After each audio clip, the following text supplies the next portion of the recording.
So hello guys, scary Saturday में आपका स्वागत है। यहाँ मिलने वाला हर एक सैटरडे इवनिंग को एक thrilling and horrifying real life story.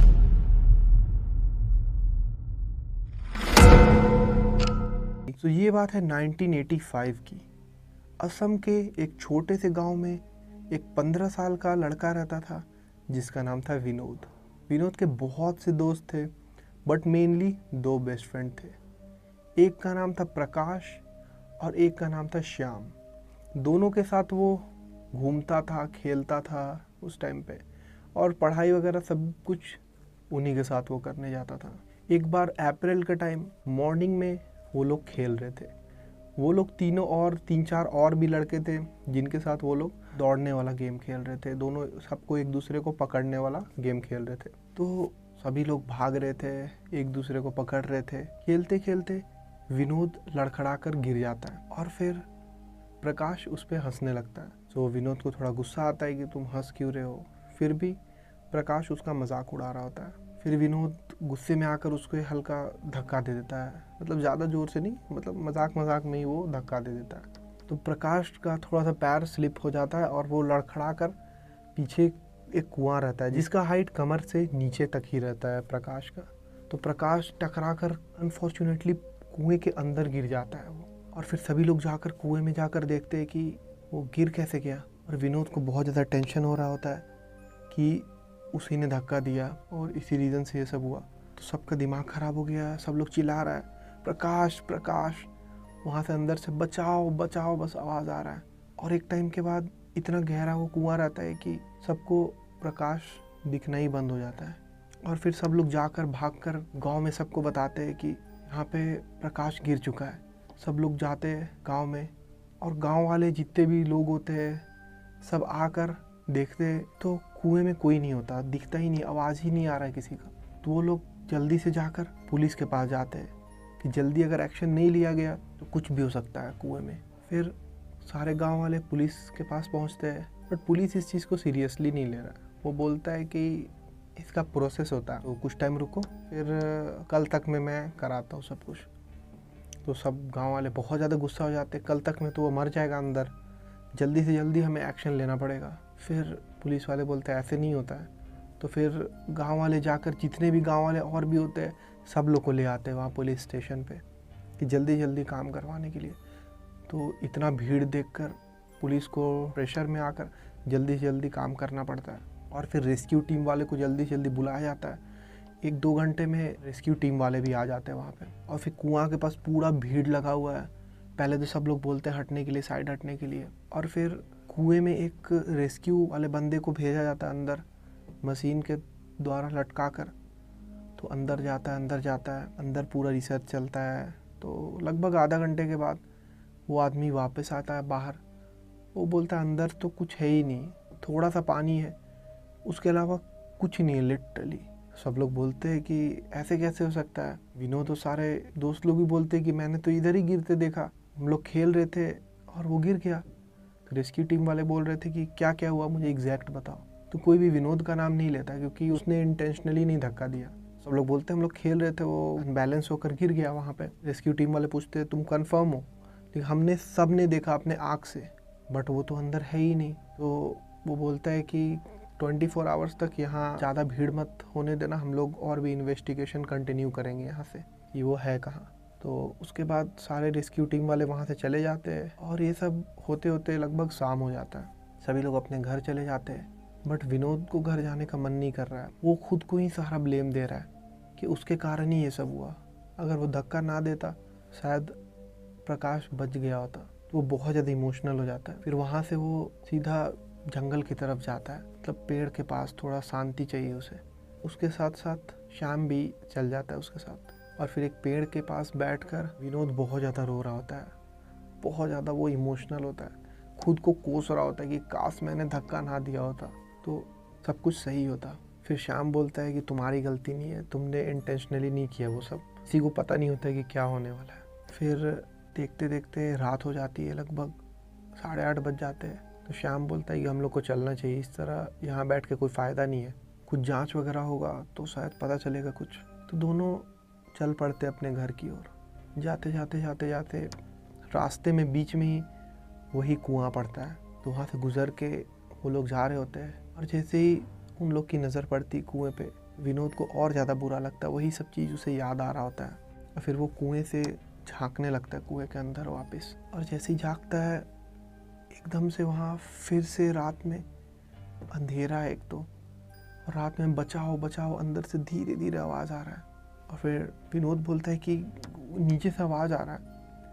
Shyam बोलता है मुझे उतना तो नहीं आ रहा आवाज़, वैसे शायद तुम्हारा कान बज रहा हो, शायद ये सब हुआ इसके कारण हेलुसिनेशन होता है। फिर विनोद बोलता है कि पता नहीं शायद हो सकता है। तो वो और भी अच्छे से देखता है अंदर, एक टॉर्च रहता है उसके पास, तो टॉर्च जलाकर पूरी तरह देखता है तो अंदर कुछ नहीं होता, कोई नहीं होता अंदर, कुछ नहीं दिख रहा है उसको। इतना गहरा एक तो, और आवाज़ आ कैसे सकता है उतना गहरा कुआं से, आवाज़ उतना ऊपर तक पॉसिबल नहीं था। तो फिर श्याम बोलता है हम लोग को घर जाना चाहिए, यहाँ पे रहना सेफ़ नहीं है।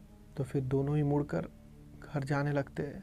तो मुड़कर जैसे ही घर जा ही रहे होते हैं, पीछे से वापस से बचाओ बचाओ आवाज़ आ रहा है, बट इस बार नज़दीक से और बाहर से आ रहा है। और उस टाइम दोनों का ही रोंगटा खड़ा हो चुका है और दोनों में हिम्मत नहीं है पीछे मुड़ने का, बट आवाज़ ज़ोर से आने लगा और भी। और जैसे ही दोनों पीछे मुड़ते हैं वो लोग की नज़र पड़ती है कुएं पे। कुएं के रेलिंग पे एक आदमी खड़ा है लिटरली, और उसका फेस तिरछा है और उसकी तरफ ही देख रहा है वो, और बहुत वियर्ड तरीके से वो खड़ा है, वो नॉर्मल इंसान नहीं दिख रहा है। और ये देखकर वो लोग बहुत ज़्यादा डर जाते हैं और फिर दोनों भागने लगते हैं अपने घर की ओर, दौड़ रहे बहुत ज़ोर से। उन लोगों को फील होता है कि कोई उनके पीछे पीछे दौड़ रहा है, चलने का आवाज़ आ रहा है, बट वो लोग भागने लगते हैं समहाउ, जैसे तैसे वो भागने लगते हैं। और फिर जैसे ही वो कुएं से दूर चले जाते हैं तो सब कुछ जैसा नॉर्मल हो जाता है।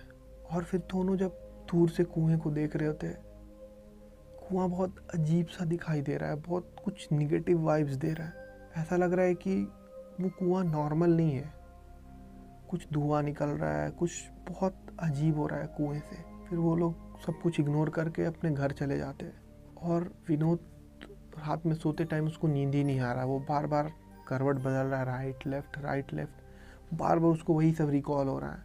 बहुत ज़्यादा बुरा लग रहा है उसको, बार बार वही सब बात याद आ रहा है। फिर समहाउ रात काटने के बाद सुबह में विनोद का जब नींद खुलता है तो श्याम उसके घर आया होता है।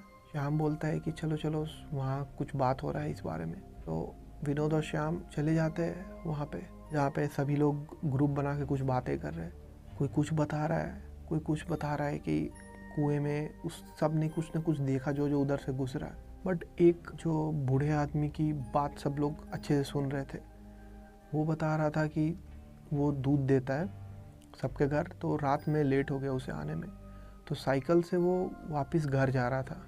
बट वो कुएं से जब गुजरा तो वहाँ पे एक आदमी बैठा हुआ कुएं के रेलिंग पे दिखा उसे, जो कि एकदम सर घुमाकर उसे देख रहा था, घूर रहा था एकदम। और वो बहुत ज़्यादा अजीब था, अजीब कपड़ा, मतलब वो नॉर्मल इंसान जैसा नहीं दिख रहा था और उसको बहुत ज़्यादा डर लग रहा था। तो वहाँ से जल्दी से साइकिल स्पीड में वो चला के भाग रहा था और भागते भागते वो गिर भी पड़ा और फिर उठ के जैसे तैसे वो घर पहुँचा था। और एक दो लेडी ने भी बताया कि कुएं के पास उसने भी देखा किसी को। सभी लोग ने कुछ न कुछ एक्सपीरियंस किया था कुएं में। जो गांव का जो सबसे सीनियर लीडर होता है, जो जिसकी बात का सबसे ज़्यादा रिस्पेक्ट किया जाता है, वो बोलते हैं कि सभी लोग रात में गेट मत खोलना, कोई भी घर से बाहर नहीं निकलेगा आज, कुछ भी हो जाए, सब लोग को गेट बंद करके ही रहना है। वो सभी लोग एग्री कर जाते हैं और फिर सब लोग अपने अपने घर शाम में ही चले जाते हैं और अगले दिन कोई भी घर से बाहर नहीं निकलता। बट विनोद जब सोने जा रहा होता है, उसके गेट में नॉकिंग की आवाज़ आती है, ठक ठक ठक ठक ठक ठक। विनोद की मम्मी बोलती है कि नहीं नहीं खोलना मत, सबने मना किया है कि गेट ना खोलने और बाहर ना जाने। और उसी तरह का नॉकिंग का आवाज़ अगल बगल के घर से भी आ रहा है और सब लोग अपना खिड़की दरवाज़ा सब कुछ बंद कर देते हैं कि चाहे कुछ भी हो जाए, हम लोग को गेट नहीं खोलना है। उसके बाद जब सुबह हो जाता है तो बहुत ज़्यादा आवाज़ आ रहा होता है बाहर से। तो विनोद बाहर निकलता है, वो देखता है सब लोग उसके घर के पास ही में ग्रुप बनाकर बातें कर रहे हैं और सब लोग बता रहे हैं कि सबके घर के दरवाजे में कल नॉकिंग हुआ है रात भर। बहुत ज़्यादा, वो कौन नॉकिंग कर रहा है पता नहीं, बट कल रात भर ठक ठक ठक ठक सबके, लिटरली सबके गेट पे हुआ है। फिर वहाँ से श्याम भी आता है, वो भी बताता है कि मेरे घर के बाहर भी, मेरे घर के गेट पे भी कोई दरवाज़ा खटखटा रहा था। बट ये सब हो ही रहा है, तब तक एक बूढ़े आदमी आते हैं। वो बोलते हैं कि उधर चलो, जल्दी चलो, बहुत बड़ा दिक्कत हो गया। वो बोलते जल्दी जल्दी जल्दी चलो। तो सभी लोग दौड़ के जाने लगते हैं उसी कुएं के पास। और कुएं के पास एक औरत अपने छोटे से बेटे को, 2 साल का लगभग वो बेटा होगा, वो मरा हुआ था, उसे गोद में लेकर रोए जा रही है, रोए जा रही है। सभी लोग पूछते हैं कि क्या हुआ इसको, क्या हुआ? तो बहुत ज़्यादा रो रही है, कुछ बोल नहीं रही है। फिर भी सब पूछ रहे क्या हुआ बताओ। तो वो रोते रोते जैसे तैसे बता रही कि मैं जब सुबह में उठी तो मेरा बच्चा था ही नहीं मेरे पास, और मैं जब आकर देखी बाहर, ढूंढने लगी बहुत देर से, तो यहाँ पे कुएं के पास में ही वो मरा हुआ मिला मुझे। तो सभी लोग बहुत ज़्यादा कंसर्न हो जाते हैं, बहुत लोग रोने लगते हैं वहीं पे। तो बोलती है कि तुम गेट बंद की थी ना? तो बोलती है कि मेरा गेट ख़राब है, वो बंद नहीं हो सकता, वो टूट चुका है। वो बोले कि तुम्हें बताना चाहिए था, कल ही हम लोग रिपेयर वगैरह करा देते। बट ये सब होने के बाद सारे गांव वाले बहुत ज़्यादा कंसर्न हो जा रहे हैं कि कुछ बहुत बुरा हो रहा है गांव में। जब से प्रकाश का डेथ हुआ उसके बाद से ही ये सब क्यों हो रहा है? तो फिर सभी लोग कंस्ट्रक्शन वाले को बुलाते हैं जल्दी से जल्दी। तो वो बिज़ी रहता है, बट उसको समहाउ ज़्यादा पैसा देकर सभी लोग बुलाते हैं और उस कुएं को बालू, मिट्टी सब कुछ डालकर भरवा देते हैं जैसे भी, और उसे बंद करवा देते हैं हमेशा हमेशा के लिए, और फिर उसे ढक देते हैं एकदम परमानेंट। फिर उसके कुछ दिन के बाद सब कुछ धीरे धीरे नॉर्मल हो जाता है और फिर सब कुछ बंद हो जाता है होना। So that is it for today guys. कैसा लगा आपको वीडियो? अच्छा लगा तो लाइक ज़रूर से कर देना और यूट्यूब चैनल सब्सक्राइब कर देना, क्योंकि इसी तरह का हॉरर थ्रिलर स्टोरीज़ हर सैटरडे इवनिंग को आपको इस चैनल पे मिल जाता है। सो गाइस, और कमेंट करके बताना कि स्टोरी में आपको कौन सा पार्ट अच्छा लगा। So thanks and all the best to everyone guys.